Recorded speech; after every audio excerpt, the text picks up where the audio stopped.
In this video today, you will see the SD series general setup done via Moneo configure software. We're going to adjust the display to show all units, change the unit values that each is read in, and then we're going to set up the totalizer, and we're going to scale the analog output. That said, let's jump into Moneo. Here in the Moneo software, I already have the SD sensor set up, and in this case, it's an SD5500.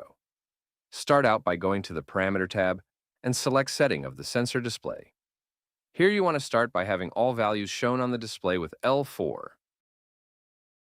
Scroll down just a bit here and change the flow units first. Here in the US, that's typically cubic feet per minute. Other US units include Fahrenheit and PSI. Then you will click Write Changes to Device.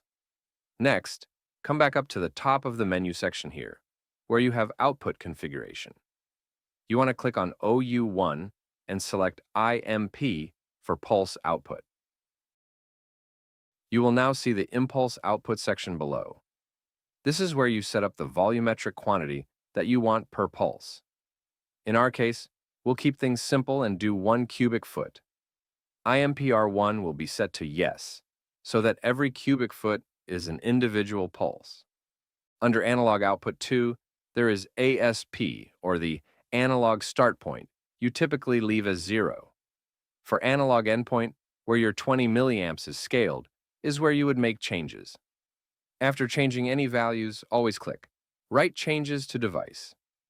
So in the same way we use the push buttons, we did a much quicker setup using the Moneo software. If we take a look at the open dashboard icon here in the top right, you'll see that as we allow flow through the SD, we'll see that the totalizer and flow values are now being read through Moneo.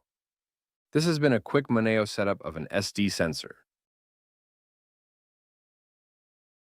As always, you can check out our website for helpful information on any of our products, or contact us at info.us@ifm.com or call into 1-800-441-8246 to speak with somebody who can assist you.